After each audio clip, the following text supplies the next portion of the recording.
Hello guys, good morning. कैसे हो आप सब? आई होप आप सब बहुत अच्छे होंगे। तो मेरी मॉर्निंग की स्टार्ट हो गई है सुबह 3 बजे से। भाई आज मुझे बहुत सारा काम है, कमर तोड़ मेहनत करने वाली हूँ आज मैं। तो ये नहीं है कि मैं सुबह 3 बजे उठने के चक्कर में रात को 9 बजे ही सो गई हूँ। नहीं भाई, ऐसा बिल्कुल भी नहीं है। इस घर में सारे काम मेरे अकॉर्डिंग होते हैं। बस दो ही काम ऐसे हैं जो मेरे अकॉर्डिंग नहीं होते।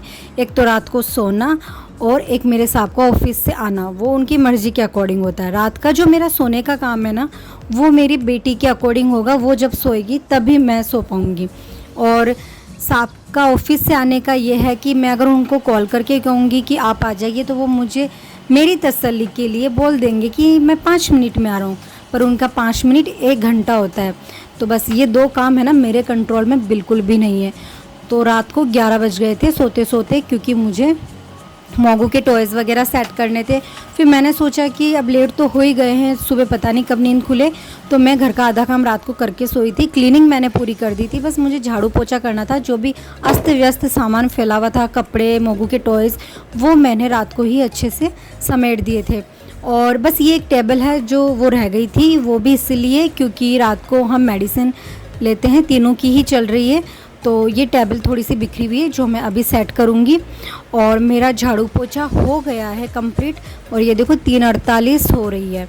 अब मैं जाऊँगी नहाने, तो आपसे बाद में मिलती। तो मैं नहाकर आ गई हूँ और आज मैंने पहनी है राजस्थानी पोशाक।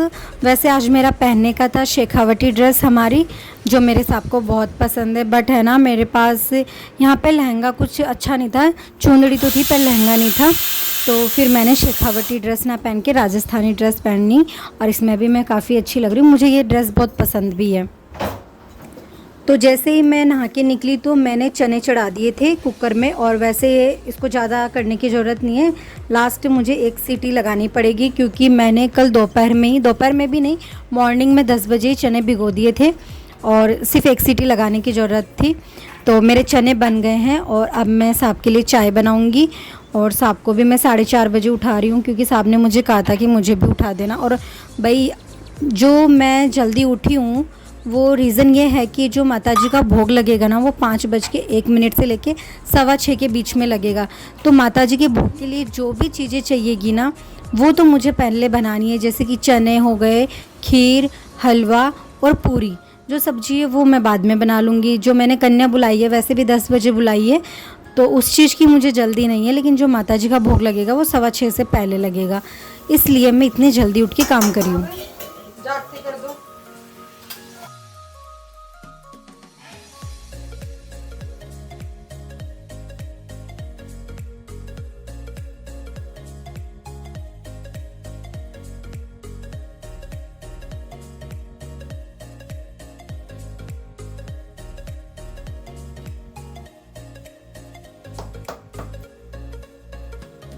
और है ना, कई बार क्या होता है, हमें लगता है कि ये काम हमसे नहीं होगा और वो काम हम कर देते हैं। तो एक प्राउड फील होता है। मतलब रात को 11 बजे सो के मैं 3 बजे उठ गई और मुझे बिल्कुल भी थकान फील नहीं हो रही है कि मेरी नींद कंप्लीट नहीं हुई है, मेरा शरीर दर्द कर रहा है, ऐसा कुछ भी प्रॉब्लम नहीं हुई। हालांकि ये कोई बड़ी बात नहीं है कि 11 बजे सो के मैं 3 बजे उठ गई, लेकिन मेरे अभी प्रॉब्लम है, मेरे बैक में बहुत पेन होता है। मैं ज़्यादा जैसे फास्ट चलती हूँ, नीचे बार बार झुकती हूँ, पूरा जैसे शरीर को बैंड करती हूँ, या फिर कोई ज़्यादा भारी वाला उठाती हूँ, तो मेरे एकदम से बहुत दर्द होता है। और वो जो पूरा कमर का दर्द है वो पैर तक जाता है। इसलिए मैं कह रही हूँ कि मुझे ऐसा कुछ भी फील नहीं हो रहा था और मैं बहुत एक्टिव होके काम कर रही थी। सच में यार, ऐसा लगता है कि जो काम हम मन से करते हैं ना, जिसको हमें करने में इंटरेस्ट होता है ना, फिर उनके आगे ये सब चीज़ें कोई मायने नहीं रखती है। एक तरफ किचन में मेरा खाना बन रहा है और इधर मैं बीच बीच में आके मंदिर की सफाई, मंदिर का डेकोरेशन, ये सब कर रही हूँ। और मैंने पूरे 9 दिन, आज नवमी है तो नवमी अब की बार 2 दिन की थी, पूरे 10 दिन डेकोरेशन करना मंदिर की, माताजी के लिए खुद से माला बनाना। मुझे इतना अच्छा लगा है ना, पूरे 10 दिन मेरे घर का माहौल ही मतलब बहुत पॉजिटिव रहा है, बहुत ज़्यादा पॉजिटिव रहा है पूरे 10 दिन।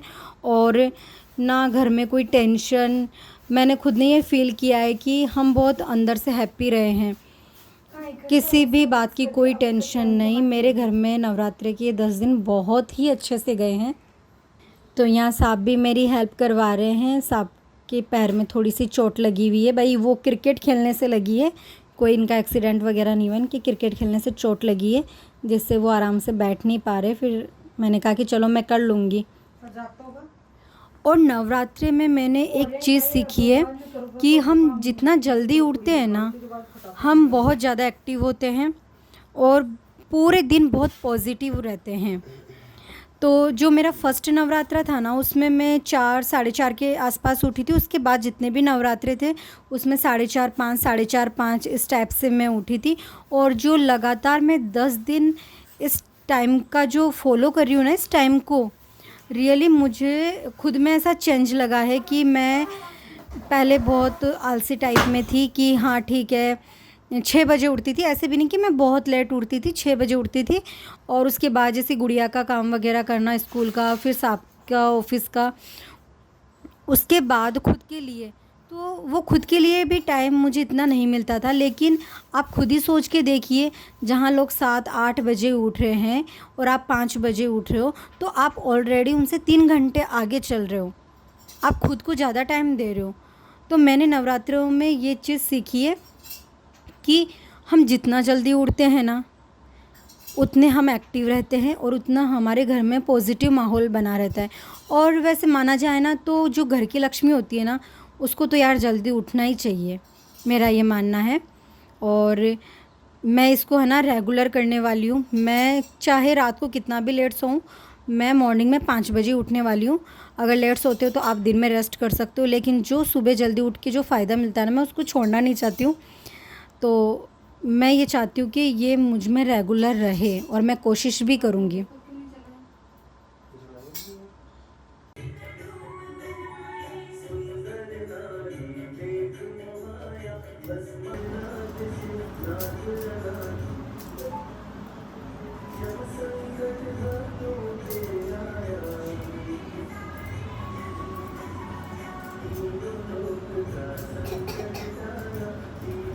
एक बार रुको, एक बार है ना क्लच लगा लो, थोड़ी देर बाल गीले है ना।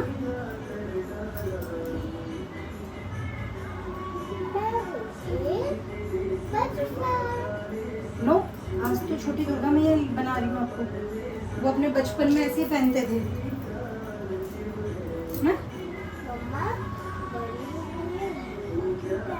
मम्मा भी तो पहनती है, तो वो गणेश की मम्मा थी बड़ी हुई तो है?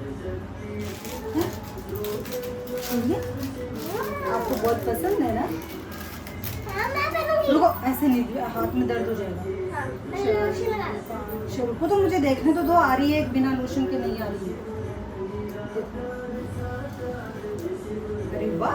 आप और यहाँ पे मैंने मेरी गुड़िया को भी उठा दिया, उसको नहलाने का काम जो उसके डैडी करते हैं, क्योंकि मैंने आपको बताया मेरे बैक में पेन होता है तो वो सब काम मुझसे नहीं हो पाता है।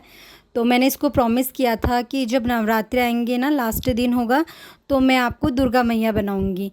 तो ये उसी बात को लेके मुझे बोल रही है, मम्मा आपने मुझे प्रॉमिस किया था। तो मैंने कहा कि बेटा बचपन में दुर्गा मैया फ़्रॉक ही पहनती थी। ये बोलती नहीं मम्मा लहंगा पहनती हूँ, देखो मैं टीवी में दिखाती हूँ। तो मैंने कहा बेटा वो बड़े दुर्गा मैया है, इसलिए उन्होंने लहंगा पहन रखा है। बच्चों से कोई नहीं जीत सकता, वो जो जिद पकड़ लेते हैं ना, और वो पूरी करवा के रहते हैं। लेकिन किसी ना किसी तरीके से इसको हमने समझाया और हमने कहा कि देखो आप इसमें बहुत क्यूट लग रहे हो। और मैंने कहा कि चलो मैं आपके नेल पेंट लगा देती हूँ, उससे वो हैप्पी हो गई थोड़ा। बच्चों का माइंड इतना शार्प होता ना, इतनी तगड़ी उनकी कैचिंग पावर होती है, इतनी जल्दी वो मतलब चीज़ों को पकड़ते हैं, और जो हम बोलते हैं उन बातों को वो पकड़ते हैं।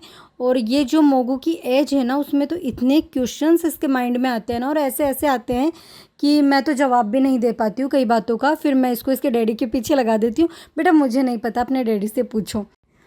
तो इस टाइम का इंतज़ार मुझे हमेशा रहता है कि कब हम फुर्सत से बैठ के दोनों चाय पियेंगे। और अभी ये मेरे लिए ऐसा टाइम निकाल लेते हैं जो मुझे बहुत अच्छा लगता है। तो साहब तो अब ऑफिस जाएंगे और मैं कन्याओं को बुलाऊंगी 10 बजे। ये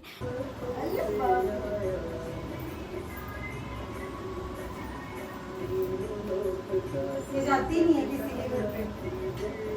आप लोग बाहर भी खेलते हो ना, ये देखती रहती है बेटा मेरा मुझे तो बोलती है मम्मा आप चलो तभी मैं जाऊंगी। तेरी दया का अंत नहीं, कर दे दूर मुसीबत मेरी। मैं खड़ा द्वारे पे, पल पल करूं मैं विनती तेरी। माँ मैं खड़ा। तो सभी कन्याओं को खाना खिला दिया है और जो मेरे पड़ोसी थे उनको मैं प्रसाद दे के आ गई हूँ। अब साहब आए तो मैं और साहब खाना खाएंगे। तो आपको मेरा ये व्लॉग कैसा लगा कमेंट में ज़रूर बताना। आपसे मिलेंगे नेक्स्ट व्लॉग में, तब तक के लिए टाटा बाय बाय।